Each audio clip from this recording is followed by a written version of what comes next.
Dito sa mundo ng cryptocurrency, nagiging usap-usapan ang WorldCoin or WLD dahil po sa biglaang pagtaas ng transaction nito ng 252%. Isa po itong senyalis ng malaking interes mula sa mga tinatawag na whales o malalaking investors. Ang mga whales na ito ay kadalasang mga institutions o individual na may napakalaking pondo at ang kanilang galaw ay may kakayahang magdikta ng direksyon ng presyo ng isang token.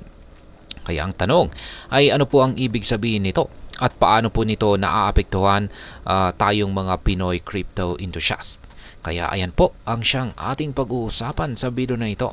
Pero bago po tayo magpatuloy ay nais ko lamang po munang bigyang linaw ang aking disclaimer kung saan ang nilalaman po ng video na ito ay hindi po ito isang financial advice. For education and information purposes lamang po ang layunin nito. Ayan, umpisahan po natin sa exchange outflows at ano po ang kahalagahan nito.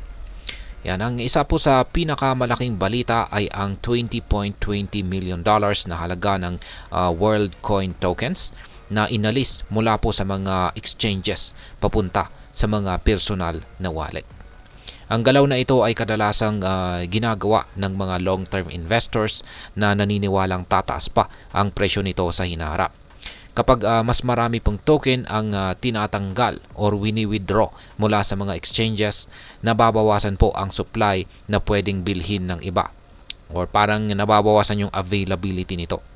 Dahil dito ay nagkakaroon po ng mas mataas na demand na maaring magdulot po ng pagtaas ng presyo.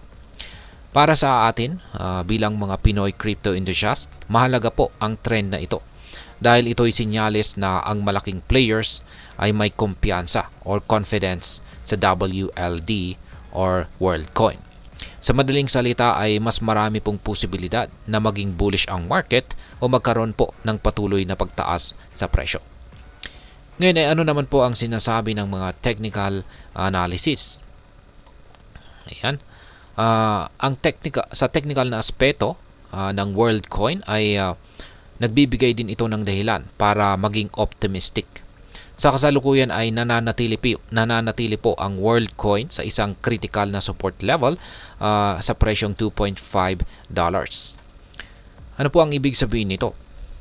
Kapag ang presyo po ng isang token ay hindi bumababa sa isang tiyak na halaga, ito po ay nagiging pundasyon para sa mas mataas na presyo. Sa kaso po ni WorldCoin, ang $2.5 ay nagsisilbing labanan kung saan ay nananatiling mas malakas ang demand kaysa sa supply. Bukod dito ay napansin ng mga analyst ang isang bullish engulfing candlestick pattern, isang indikasyon ng tumataas na buying pressure. Yan. Mas maiintindihan sana natin pero hindi po sila nagbahagi rito ng chart. Yan. Pero sa madaling salita ay basta ang bullish engulfing candlestick pattern ay isa po itong pattern na nagbibigay po ng buying signal. Yan, or buy signal. Ang Relative Strength Index or RSI, ito naman po ay ginagamit para sukatin kung ang isang token ay overbought o oversold. Ito po ay nasa 52. Ibig sabihin ay meron pang espasyo para sa pagtaas ng presyo ni WorldCoin bago po ito maging sobrang mahal. Yan, ang mga datos po dito ay nagtuturo or nagsasabi sa isang posibilidad na 30% rally o pagtaas ng presyo mula po sa kasalukuyang presyo nito na maaring umabot po ng hanggang $4 na presyo. Kaya para po sa mga Pinoy traders or investors, ito po ay isang magandang balita. Lalo na kung ma-maintain ni WorldCoin ang $2.5 na support level nito. Ngayon ay ano naman po ang ibig sabihin ng presyo ngayon? Sa kasalukuyan, ang WorldCoin ay nasa $3.08 at nananatili itong matatag kahit na may volatility sa mas malawak na crypto market. Gayunpaman ay mahalaga po ang $2.5 na support level. Kapag ito'y nabasag or bumaba, maaari pong magbago ang sentiment mula bullish papunta sa bearish, kung saan ay posible po itong magdulot ng pagbaba ng presyo. Para sa mga traders at saka investors, ang presyong ito ay isang make or break na punto. Kung ikaw ay isang long-term investor, maaaring ito po ang tamang oras para magdagdag ng WorldCoin sa iyong portfolio, lalo na kung naniniwala kang magpapatuloy po ang bullish momentum nito. Ngayon ay paano naman po naaapektuhan paano naman po tayo naaapektuhan dito bilang mga Pinoy crypto trader at investors ni WorldCoin. Yan, ang balitang ito ay nagbibigay po ng maraming oportunidad. Ang malaking interest ng whales at institutions ay nagiging indikasyon na may potensyal itong si WorldCoin para sa pangmatagalang pagtaas ng halaga. Kung ikaw po ay isang day trader, ang volatility ng presyo ay maaari po nating gamitin para sa short-term gains. Ngunit kung ikaw naman po ay isang hodler o isang long-term holder or investor, ang kasalukuyang galaw ni WorldCoin ay maaring sinyalis ng magandang pagkakataon para mag-ipon ng token habang nasa abot kayang presyo pa ito. Gayunpaman ay mahalaga ring tandaan na ang crypto ay laging may kaakibat na panganib o risk.